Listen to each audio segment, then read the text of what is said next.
Got 2 injuries on the set. This is what happens when you give us new equipment and new flipping knives. Okay, wow.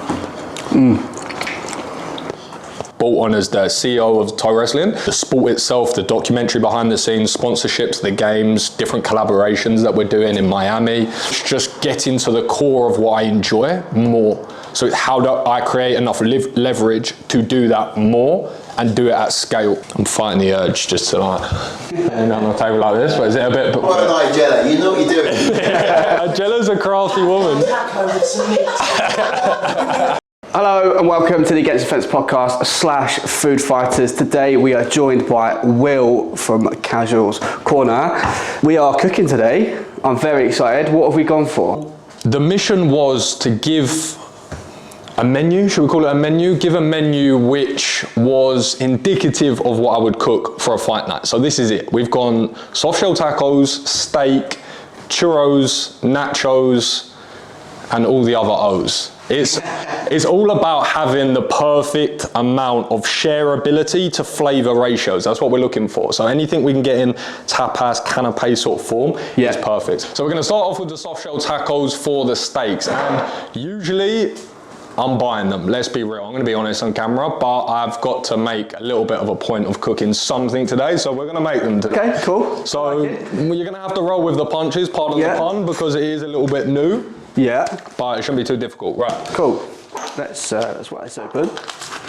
I'm just gonna follow you, so you basically tell me what to do and I'll do it, and we'll see if I do it correct. I don't actually have to do any cooking at all. This is even better, to be perfectly honest.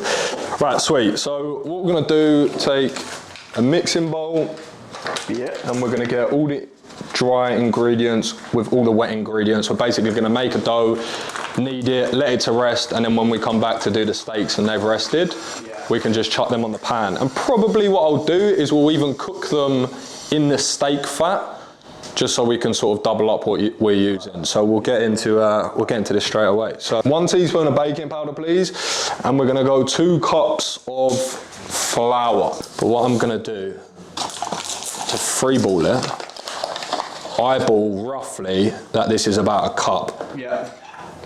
I have no idea, and I could be off, but the truth of it is, a lot of it is just blagging it. And once you understand a little bit of flour fixes that, and a little bit of less dry wet ingredients fixes that, it's all good. So just half a teaspoon, please, or half a teaspoon. 1 teaspoon. What we're gonna do now is chuck the water in with 4 tablespoons of oil. Is that in there? Sweet. And then what we're gonna do is just mix this about, and hopefully we should start getting a bit of a dough. Oh. Sweet. Right, trying to give that a little mix. Oh, that's good. Put the hand in I can pass off all responsibilities. I'm thinking this is a much better way to cook. I just act like I know what I'm doing and you can do the rest. So yeah, we'll bring that into when it starts looking like a dough. If we need to add some more flour, we can. We'll knead it on the work surface, and then we can just let that sit for 15, 20 minutes so they can prove a touch. And then all we're gonna do with them is just flatten them out and then chuck them in the pan to fry. But like I said, what we'll do is we'll do it after we cook the steaks, and then we can get a bit of that steak fat in there, a bit of the oil in there as well. This is a hell of an arm workout. If you're ever thinking about what to do. It's a crossover. Honestly, you bake cakes or things like that, you get a sweat on and you get a good mix. If you do it all by hand, that's coming together, to be fair. So just a little bit more. What we'll do is we'll chuck a bit of flour on the work surface and we'll just start working it in here. Right, so what we're gonna do is we're gonna just chuck that on there. Yeah. And then all we're gonna do now is just knead it for 5 to 10. If you wash your hands with cold water, it just doesn't get them as hot and clammy. And so when you're dealing with the dough, it doesn't stick to your fingers as much. It will do still, but if you just, so all that we're gonna do, and it's still a little bit wet, is we're just gonna push it forward with the wrists and then just turn it in. Again, like I said, this is all kind of by eye. So what you wanna do is if it's just a bit wet, a bit more flour, and vice versa, right? So you're always just playing around with it a little bit so you can see it's still a bit sticky. Get more flour on it. And then, as I say that, I need to chuck quite a bit more on. Over to you. So what's your go-to usually for a fight night? Don't know. It depends on the time, doesn't it? If it's late at night, then I just eat like real. Let me paint the picture. It's UFC Abu Dhabi. The time is 3 p.m. You're sitting down. What are you going for? We would probably order a takeaway, but because we're in the middle of nowhere, Yeah, do they have takeaway? the options are pretty slim. But I think Angus said there's a pizza place. There's always a pizza place. There's always a Chinese. What standard they are? That's a different question. But there's always a pizza place. There's always a Chinese in the sticks. That looks perfect.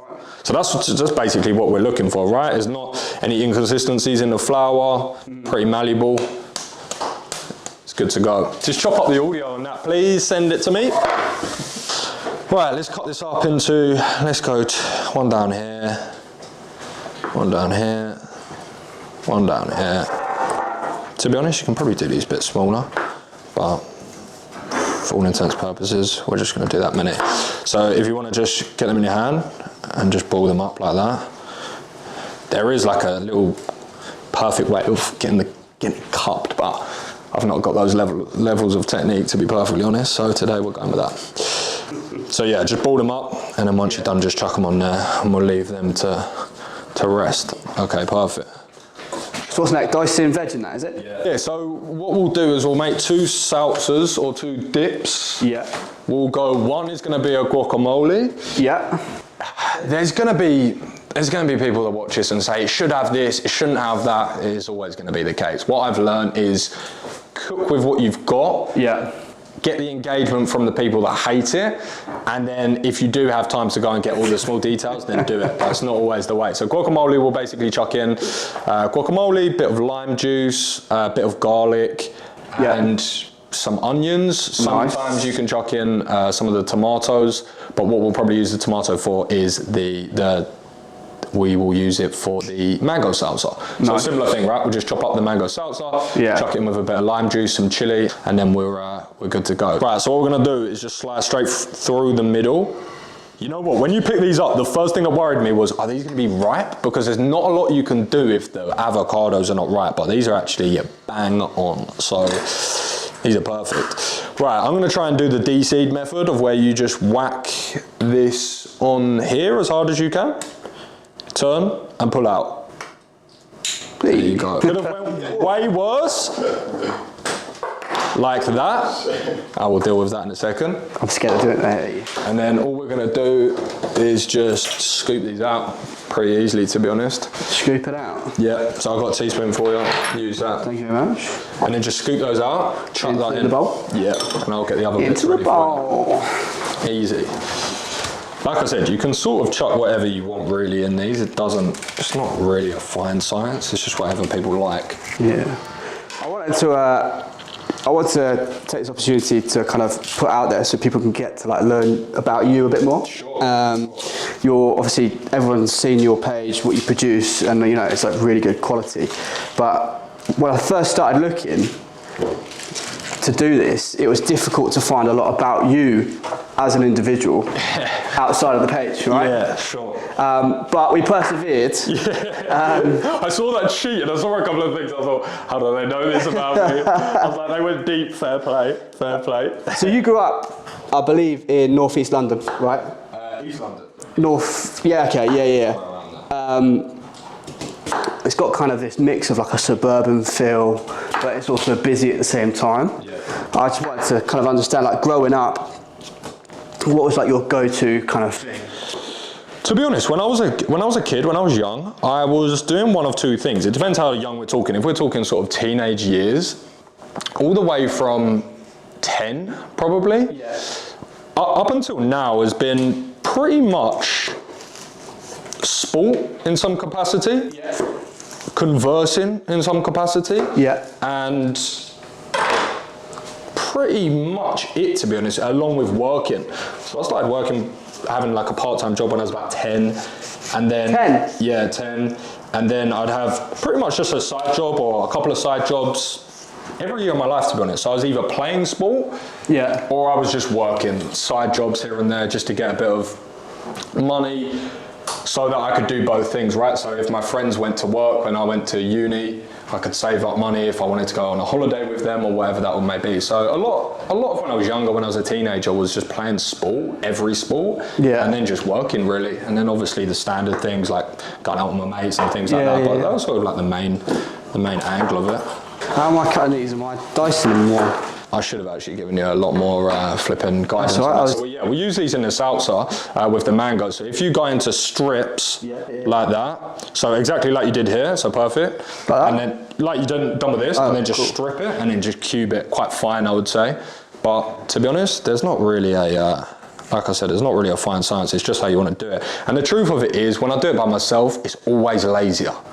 It's always lazier. Anything where I can cut a step, I usually do. If I'm doing it for someone else, then I actually put a little bit more effort into it, to be honest. Have you cut your finger? Yeah, you're not supposed to cut your finger, are you? Nah. That's all right. You know what? I've done this onion. I didn't realise how sharp they are. They are. I cut this onion. I'm not joking. I cut this onion, and the first thing I thought was, this is a sharp knife. That's what you're looking for, right? It went through with ease. If you're conditioned to blunter knives, like I am usually, to be honest, you start not knowing the boundaries, and things start getting a bit dicey. Pardon the pun. So yeah, we're just gonna we'll dice up that pepper. We'll chuck that in the mango salsa. I'll do this onion.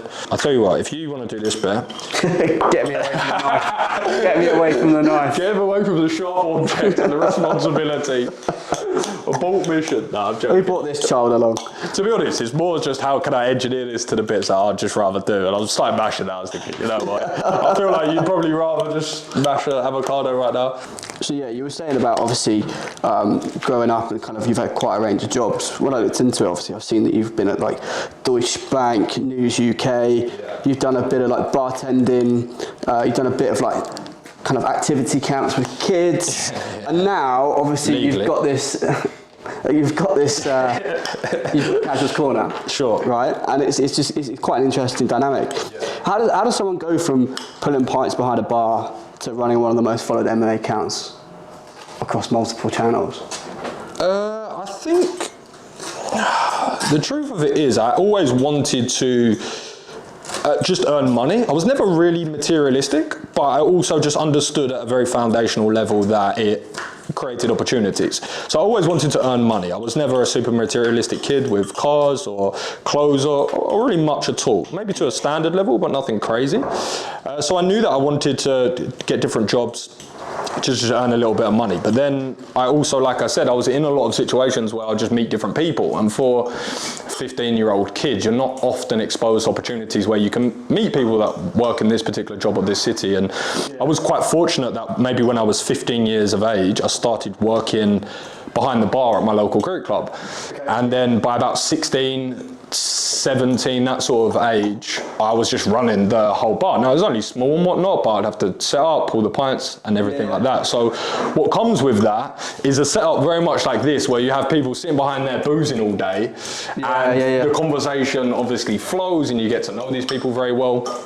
And it just so happened that these people worked in different areas. So there was a guy that worked in Deutsche Bank, there was a guy that worked in the News UK, and I knew that I always wanted to do my own thing. I didn't know what capacity that was. I didn't put too much pressure on myself just because I was young, and I thought I'll figure that out. But I knew I wanted to do my own thing. So I thought, right, okay, let me try as many things as possible, right? Because a lot of times people say, oh, I don't know what I want to do, or I don't know what I like, which is fine, but they don't try much. So I thought, if I can try as much as I possibly can, then I'm going to get a good pulse, or at least get an idea of things I can do, and also just get some new experiences. So just in my own time, off my own back, I would organise work experiences at Deutsche, I organised News UK work experiences, things like that. So it exposed me to a certain life that I wanted to scratch the itch if it was something I wanted to go down to. Was I someone that was going to go into the city, wear a nice suit, work in a corporate place, earn good money, and be more of an image rather than have a fulfilling job? I was sure that I wasn't, but I just wanted to make sure. I just wanted to make sure in case, because there was elements that I liked and was appealing. So I went and done that. and then done a lot of different things in the build up to it. So the jobs really was twofold: experience, but money. And then how it led into this, it depends how much of the story you want. How far back do you want to go? Because I feel like it's all pretty Let's have it. Yeah, I like it. So I went to university, and then I knew that at that point I wasn't someone that particularly loved studying a certain way, let's say. Because what I realized is I love learning, but sometimes we're just engineered to think there's only one way of learning, and it's what we see. Sit down in a class, see the book, see the office. So it wasn't a case I was terrible in school. I was relatively smart. I could pass tests, got to uni. So I wanted to do a course that I knew I could just essentially not do a lot with and still manage to pass it and just have a good time at uni, really. So I did business, went there, and then whilst I'd done that, I thought, okay, I started getting into fitness for a few years before that. I thought what I'll do is I'll get my personal training course, and then at least that gives me freedom to do it anywhere around the world. So if I want to travel, I can bring it online. And that was at a time I started really looking at what other people were doing. James Smith is a good person for that. And seeing the blueprint of his business, and I thought, cool, I'm gonna go down this. I'm gonna create an online infrastructure. I'm gonna grow my client base. I'm gonna bring it online. I'm going to create a digital product, scale it infinitely, and then that's gonna be it, sort of thing. And that's pretty much what I started doing for a couple of years. And before I made Casuals Corner, it was fitness content. So I was a personal trainer. I'm a personal trainer and would make content around that. Casuals Fitness, right? No, it is now. Okay. It was just positive living was actually the other bad play on word. That was probably not that catchy. People can't really spell it that well, but that's what it originally was, positive fitness. Yeah. So I started creating content around that and really just starting to get reps in. And then it wasn't until 2021, I actually found out what MMA was. I didn't know what it was, despite the fact that I'd watched all these sports, played all these sports. I didn't really know who Conor McGregor was. So I had no insight whatsoever. And I started to really enjoy it. At first, I didn't love it, I didn't know what was going on. I had no context to anything. And then I started to enjoy it. And as I did, I thought, actually, I can see a world in where I can speak about this, but I can create a personal brand. And I can allow it to lean into other things. So I was thinking, I can lean into the cooking, I can lean into clothing, I can lean into chats, conversations, interviews. And so that's exactly what I did. So I said, right, cool, I'm gonna quit my job as a personal trainer, I'm just gonna go all into this. And I did. Little did I know that I couldn't really make content. I wasn't very good, didn't know what I was doing, and it's not that easy to make money online if you have no concept of anything. So I learned pretty quickly that it wasn't gonna be feasible for me to do that full time. So I picked up a job working removals and fittings, horrible job, 4 a.m. starts, 10 p.m. get homes on Fridays and things like that. Do you think that those kind of roles helped you build and help you shape Casuals Corner? Did those experience lend anything in the build up to that experience wise? I think just on a macro level, right, you're not always necessarily gonna take away huge, at least initially, huge teaching points that you think are gonna transfer very well. But I think a lot of those experiences compounded over time, and then when you reassess them when you're a little bit older, there's a lot of things to draw from it, And I think sometimes at a young age, we get caught into thinking, right, okay, because it's Deutsche Bank and it's an exciting brand, it's an exciting name, you're gonna learn the most from there, which I actually, again, it's gonna be situation to situation, but it's probably the contrast of that. Me working in a bar at 15 and just being given the full reins, having to do the float of the cash, having to do even just the packing up at the end of the day, making sure everything's tidy, the codes on the thing. So if anyone breaks in and I haven't set the code and it's not insured, made that mistake once or twice. It's things like that, right? It's just responsibility. But I genuinely believe no matter what the job is, there's gonna be something to take away from it positively. Even the worst jobs, there is a positive to take away from it. It's just perspective, right?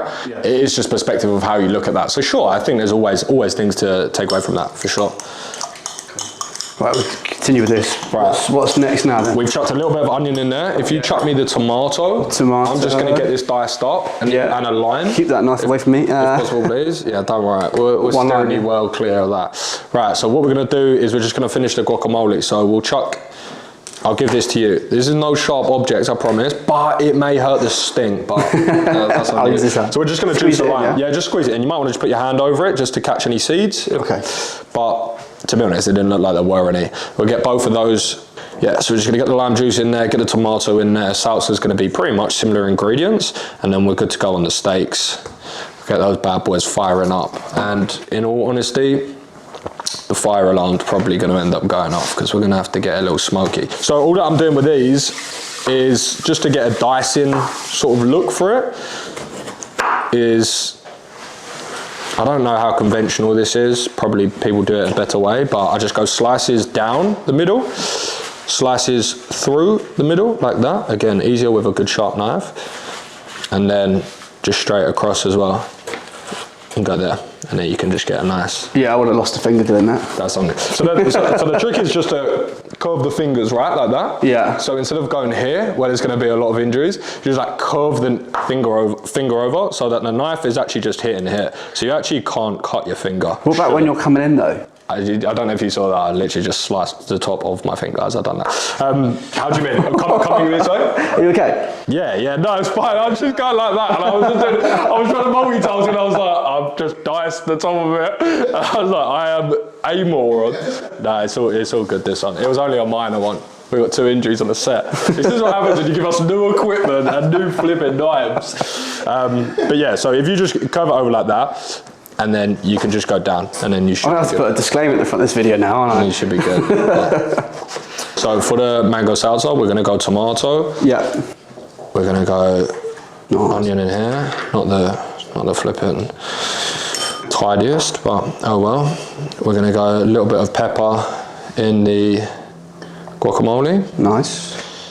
And the thing is with this is I double it up, so I use it in the soft shell tacos. Yeah. But then also we'll have the nachos, and you can just dip it in there. Yeah, nice. See, you can at this stage add a little bit of coriander, a bit of parsley in there. Don't know if everyone's gonna love that, so probably miss it, and I'll garnish it. Okay, nice. With that at the end, and then this is a mango or mama wang. Mama wang. Mama wang. That's what they call it in Thailand, is it? I'm basically fluent. Have you been out there? Nah, never. No, I would absolutely love to. I would, but. Would you train out there? Yeah, 100%. 100%. Do you do any training at the moment? Here, no, not Muay Thai. No. Like a bit of jiu-jitsu. Nice. That's it at the moment. I'm a bit self-centered and I don't want to damage my pretty face, so. No, I no, I'm joking. Relatable to a certain extent. So what we're gonna do is just make like a hedgehog with that. So sliced it, made crisscrosses, and then I've done it a bit too much because it's too sharp, but it just turns out like that. And then what you can do with that is just scoop it out. Oh, nice, okay. And then usually I would have cut it a little bit better, right? So you can just scoop it out with the knife. You can do it with a knife or the spoon, depends how. Yeah, I think after today we'll do ripe it is. Any blunt object like baby spoon or something like that is good. Whilst I was digging through researching you, and I don't know why it stood out to me, but I found it fun. In an old post, which wasn't on Casual's Corner, it was actually on one of your other social media pages from the past. You talk about a quote from Simpsons about the dome being put over Springfield, and then the GPS shutting everything off. Now, you've travelled quite a bit, like we say about Thailand. I don't remember that at all. No, I actually don't. When you said it, I was thinking, I'll find it. Yeah, please do. Okay, yeah. If there's one place that you've been to which you could do that, wish you could do that, just keep it to yourself, where would it be and why? Oh, that is a good question. Honestly, from a logistical standpoint, it would probably be somewhere a little bit closer to home, but the true answer would probably be Australia, to be perfectly honest. I think what I experienced when I was out there, it's just all the things I like done to a nice level, right? So you have the beaches, you have the forests, you have the nature. The lifestyle's pretty easygoing. Everyone's quite exercise centered. Yeah. So there's a big culture around that, and it's just quite a nice way of life, to be honest. And then when you pair the weather in that and how beautiful the place is, I'd probably say there. So despite the fact I have no recollection of me with that, I'll insert it. as evidence. No, just so everyone can see. No, the truth of it is, I just waffle a lot on different platforms over the years, and it's hard to remember all of them, to be honest. If you grab the other lime, squeeze that in with the mango, and then what we'll have is a pretty easy mango salsa.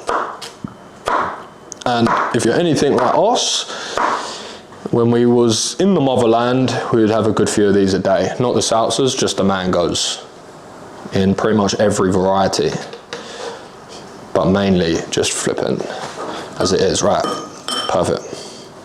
Nice. What we'll do just to finish these is grab a little bit of coriander, please. How much do you want? Just a pinch? If you chuck it on the chopping board, and then I'll cut it up. Nice one. Oh, I forgot we've got parsley actually as well, don't we? Yeah, if you grab the parsley for me, please, mate. And then with the steaks as well, you can, if you want, you can create somewhat of a little marinade, especially when you're doing sort of Mexican theme. You can chuck them in the fridge with a bit of coriander, a bit of lime juice as well, and basically the acidity just sort of cooks the meat a little bit, so it does tenderize it. And it just gives it a little bit more flavour in the post. But to be honest, when it comes to steak, I go super basic: salt, pepper, oil, and that is pretty much it. Maybe at the end, sometimes I chuck on a little bit of butter, maybe a little bit of parsley butter, garlic butter, something like that. But more times than not, I'll just keep it simple. Right, so we're going to chuck a little bit of coriander in the guacamole, and then as well chuck some in there, just a touch. A lot of times I'm flipping playing with fire here, aren't I? Yeah, I was before. The heart's on edge. We can't take any more casualties. So now we're going to blitz through this. So we're going to go drying of the steaks. Now this, we're all over the place here. This is an integral part of the process, an often forgotten part of the process, but integral nevertheless. So first and foremost, we want these dry. You want to take all the water out of these, all the moisture out of these. The drier it is, the more we're going to be able to get a good crisp, a good crust on it, and that's really what we want. So if you grab some more kitchen roll, and then just pat dry the top of those, you take care of that.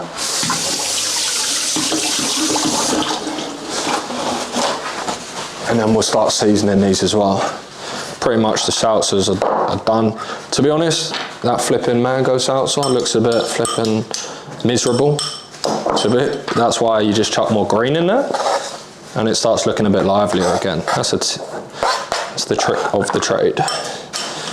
All right, perfect. Get these on the side, and we'll start chefing up these steaks. Nice. You've dabbled in some podcasts yourself, and you've got one at the moment. It's with Leo, right? Sure. When I was looking through, I'd come across the Casuals Corner podcast, which hasn't had an upload since I think 2023. Yeah. I don't know whether to put it to you as like criticism or. No, I'm happy to hear criticism for sure. Can you start it again? Yes. The Casuals Corner one. Yes. Particularly, I listened to the episode "Am I Wasting My 20s?" Right. Okay. And it's really, for someone that's like trying to do a similar thing, and looking at individuals and how it works for them, looking at something like that and seeing you talk about your day-to-day, it's really, really valuable. You get pretty real about the grind of trying to build something big and how sometimes it feels like this is ticking clock and you're racing to accomplish everything before the time runs out. You talk about the sacrifices, mental weight of feeling like you're missing out on the typical experiences of your 20s. Yeah. It's clear that your journey has forced you to grow, not just as a businessman, but as a person. Sure. Looking back at the highs and lows, what's been the most unexpected lessons you've learned about yourself whilst building Casuals Corner? In all honesty, I don't know if there's been lessons that have shocked me that I don't think there's anything that's necessarily shocked me, but what it has made me realise is the importance of, okay, if I want to grow a business, if I want to grow a personal brand, it's very all-encompassing. I think sometimes it's not spoken about enough. It's easy to, in anything really in life, to separate everything. Okay, to get good at Muay Thai, I need to do this. To get good at content, I need to do this. But in truth, it's all interchangeable. It's all the same. To get good at anything, it's all roughly the same thing. So I think it's not necessarily shocked me of what I've needed to learn, but it's definitely forced me to understand and at least appreciate that I need to level up in everything. Cool. Right, let's get these steaks those on there. on. So usually I do one at a time. Yeah. Reason being, you want as much heat to one steak. Time purposes, we're doubling it up. Okay. So I'm going against everything I know and love, but Yeah. not a problem. In that episode when I was listening to it of Am I Wasting My 20s, Yeah. you hint at this moment where you figured out the secret sauce to finally kind of blowing up TikTok and Instagram. Yeah. And it's clear that with over 200,000 followers across the two, you've got the formula dialed in, especially with short form content. What was the light bulb moment for you, and when did you realise the power of short form content? But the truth of it is, with a lot of these platforms, is those things always change. Yeah. So a lot of the things that are successful or are working for you, sometimes they change, or sometimes you do it a different way to how you originally think. Okay. But the light bulb moment with the shorts was, firstly, just understanding the market, right? How are people actually watching their content, first and foremost, Yeah. which is an important thing. So a lot of these platforms, YouTube, Facebook, they all have audiences. So you have to just establish what audience do I want to speak to? Yeah. But then a big thing, what I think it was for me, is just understanding what edge do you have? What does one have? And I think a big thing for me was I never knew what type of content I wanted to create.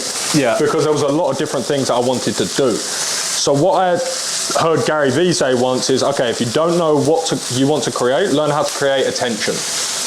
But yeah, in regards to the content, I think it was at different points I'd stumble across something else. Maybe it was the realization, okay, I need to create more content. Maybe it was the realization of, okay, if I make a certain form of video, people watch. I think something that, myself included, everyone makes the mistake of, they don't double down on what's working. So if someone posts 100 videos and none of them get views, well, if all of them get 100, 200 views and one has 800, let's have a look at the one that's done 800. Let's dissect this a little bit more. Why did it do better? Why did it engage better? And I think just understanding that feedback loop on a more consistent basis allowed me to start understanding what to create rather than guessing. Because we're always guessing with a lot of this. But once you start reverse engineering it, it makes it a little bit easier. I posted one video of me cooking a burger and some wings, and it got a couple of thousand views, and it was more than anything else. So I thought, okay, I need to do more food videos. Nice, yeah. I never thought of that coming into MMA world as much as I thought it did. But it's one of the biggest things that people enjoy, and that's kind of why we're here now. So Yeah. I think it's just leaning into what's doing well as well. I think that's a main point for that.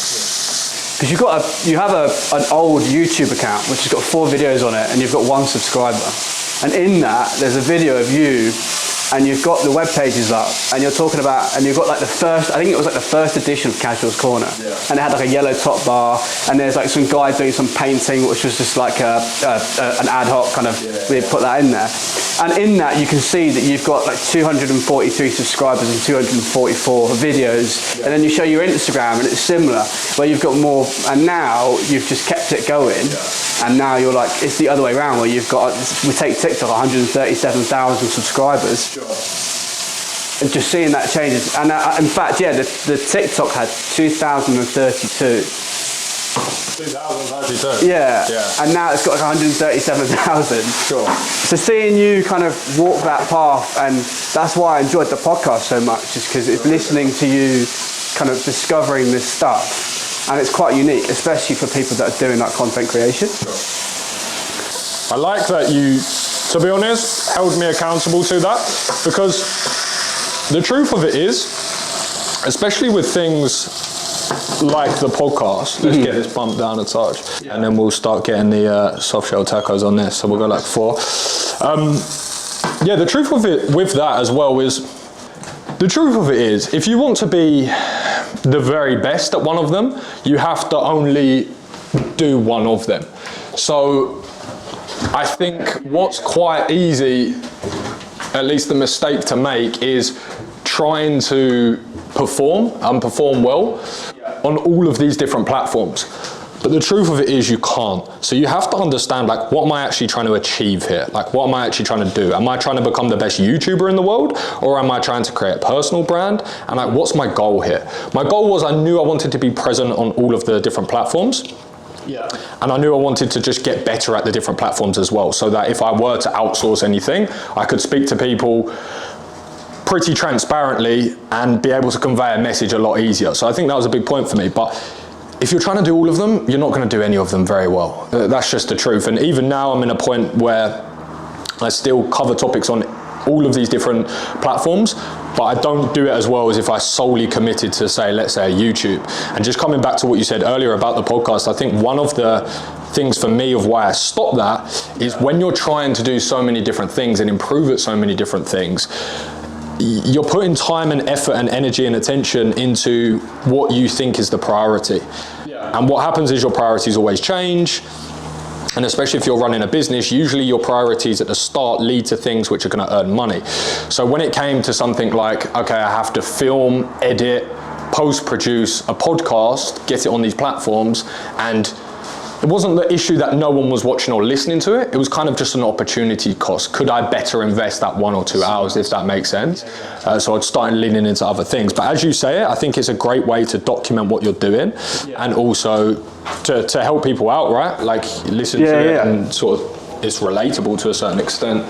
It reminded me of Stephen Bartlett and the way that he started Diary of a CEO. Because his whole thing was just having almost a personal diary where he would just talk to a camera. Sure. I mean, he would record it all, and it gave me that kind of vibe, which is and it was just, as someone that's doing or trying to do a similar thing, it's really valuable listening to someone else go through it, and you can like relate to it or think, for sure, hang on a second, I didn't think of that, or something similar to that, you know?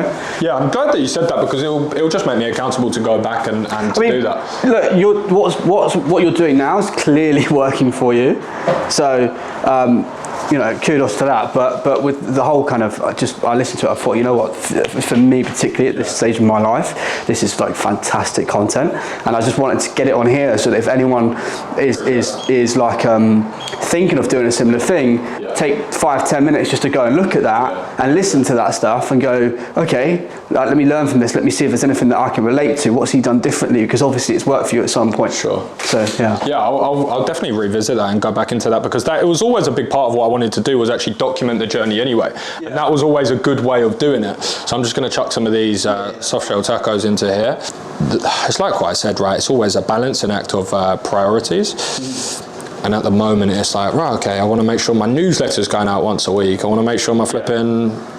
it leans into one of the biggest things, which is just organisation. A lot of it for me was just becoming a more organised person. And as soon as I became a more organised person, because I never was before, I just started realising how much time I've got in a day, or how many things I can really sort of get stuck into or improve or just make little gains in that I wasn't doing before. One thing that I think is fantastic, and I've actually seen that you've got them here, so getting some BTS of that stuff will be perfect. You've taken a pretty creative approach with the Casuals comic. The one that I kind of based this on was bringing Leon Edwards' story in a life that feels fresh and different from the usual interviews or documentaries that we see on the Fight Game. Working with Frederico Comics, I had a look into him and seeing some of the stuff he does. He's got his like kind of balance of MMA and being like a superhero. He's got this awesome kind of book that he's just crowdfunded or something similar, isn't he? You turned his, and then obviously he did the Leon Edwards thing, turning his kind of beginnings into what it is today. How did you first connect with Frederico for this project, and what was it about the comic book style that made you say, yeah, this is how we need to tell Leon Edwards' story? So in all honesty, and it's a little bit of a surprising one, but I'm not a massive fan of comic books, or at least I never was before. I never really read them much when I was a kid or growing up or anything like that. But it was just a friend of a friend's brand who had done something similar with their clothing, and I just liked the idea, I liked the visual. And then I just went on an absolute rampage to basically find someone which could help fulfill this project. I didn't really have a lot of time, resources, anything like that. So I just hit up everyone that I possibly could find online. I had a look at Instagram, Facebook, marketplaces, you name it, hashtags, any search feature. And then I stumbled across what he does and just some of his work, and I hit him up with a message and I just explained my situation and what I was looking to do. And I had to sell him on a few promises. I could pay him for the projects, not as much as I wanted to, but also just let him know what I had in mind for these projects and who was going to see them. And he was pretty excited about it. We got cracking with the first one with Leon Edwards. The second episode when I went out to UFC Abu Dhabi and I worked with Nathaniel Wood. And then the third episode is the one in Manchester, UFC 304, where I went again with Nathaniel Wood to work. So I wanted it to be a way to tell people everything that was going on with the brand, but I also wanted it to just be a fun and different sort of creative outlet as well, really. And it's like what I was sort of saying to you earlier. I wanted it to be the case of something the brand could be accountable to, because these mean nothing to anyone right now, but how valuable can I make these to someone in 10 years' time when I've grown Casuals Corner to a much bigger entity? So how much value can I bestow upon these? So it's also a good way of sort of measuring that over the years. So it's a good bit of accountability as well as that. But okay, cool. We should be good to go with those. People are going to have a lot of ways that they skin a cat. Nachos is one of them, and it's one of those things. Sometimes I get more elaborate on it, and sometimes I get super lazy. And I like to mimic my nachos around the starting scene of Step Brothers. So big bowl, lots of cheese, chuck them in the microwave, jobs are good, and don't really overcomplicate it, and I don't really make it too fancy. So what we'll do is we'll chuck some tortilla chips, literally, in a bowl, chuck a load of cheese on it, and then we're good to go. And the thing is with this is, it's just easy. It's high flavor, low effort, and that's the ratio that we're looking for. Right, chuck that in the microwave for, let's say 30 seconds, please, sir. And then, right, what we'll do now, we'll slice the steak up, and then we'll get the nachos to go with it. And we'll chuck all these together. I didn't actually ask how you wanted it, but anyone that's just in my vicinity just gets a pretty standard medium rare. I was going to say, I like medium rare. No. Perfect. Perfect. Right. Get those bad boys on there. Nothing crazy with that. That is literally just the cheese and the taco and the nachos, sorry. You can chuck some jalapenos down there or something like that as well. Right, that's the end bit. That's the taste test right there. That's the taste test. What are we saying?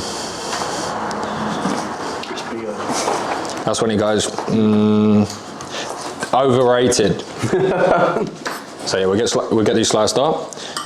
Let's get this going. So we've got the soft shell tacos that were rolled with baking powder, so they should be the perfect consistency. And then usually what I do is I go a bit of guac on here, level it out. What I usually go, just top it with a bit of mango salsa. Nice. There's no precise science to this at all.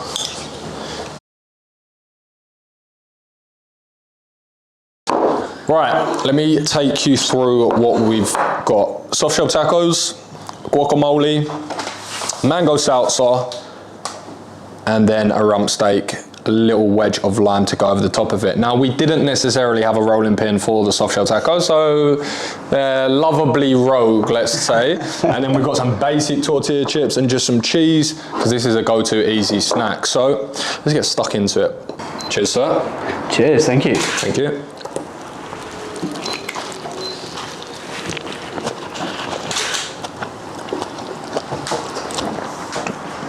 There's a lot going on there. Okay, wow.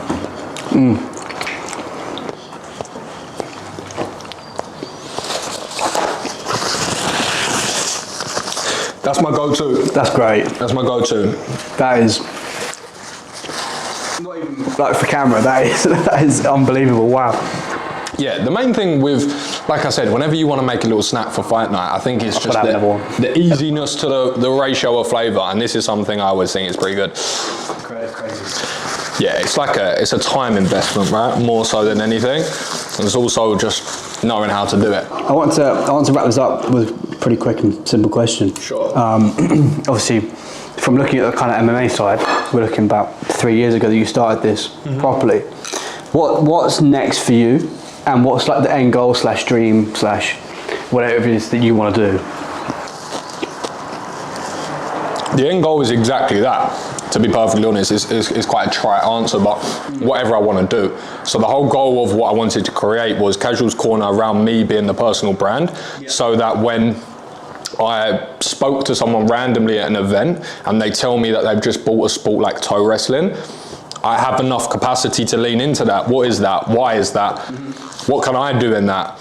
And just lean into different things. So in regards to what's next, I think probably the biggest thing at the moment is the TWC, is Toe Wrestling Championships, that we haven't officially done the contracts. We're just sorting out the last few details, but I'll be brought on as the CEO of Toe Wrestling, and we've got a lot of crazy plans over the next year, 2 years, 3 years with the sport itself, the documentary behind the scenes, sponsorships, the games, different collaborations that we're doing in Miami.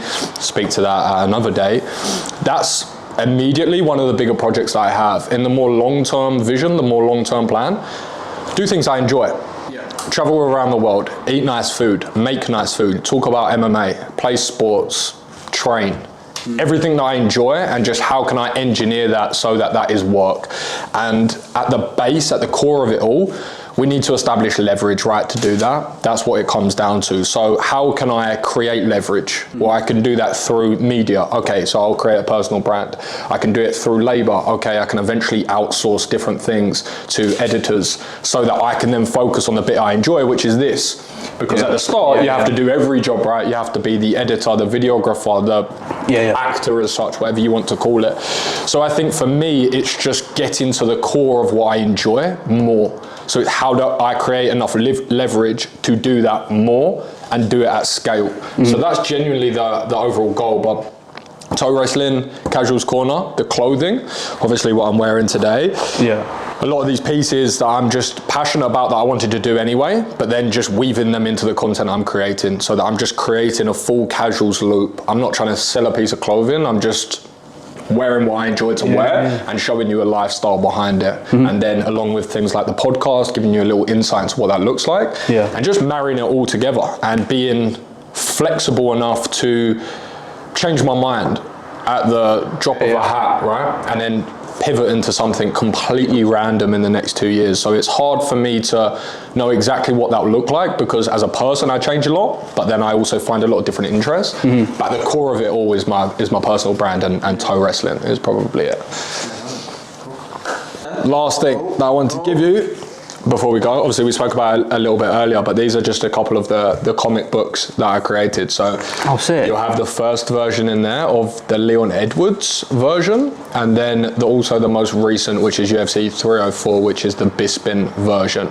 And like I said to you earlier, these are basically just a collection of words. So everything included is just photos I've taken or videos I've created or work or projects I've done, and just packed it in there. So like I said, not only can it be something I can build off of in the future, but it can also be just a fun, creative way of documenting what I've done, because it's very easy to get caught up in the source of everything, pardon the pun, and sort of not smell the roses, but look at the opportunities that I've had. So it's also quite a nice way for me to create a piece of content that encapsulates all of that. Yeah, these are sick. They're like genuinely, when I first seen these, because we come along to your pop-up shop, and you had all this stuff, and I was just like, that is so like unique and different and out there. I think like that kind of creativity that you bring with it, I can't wait to see more. Appreciate it. Thank you so much for having me.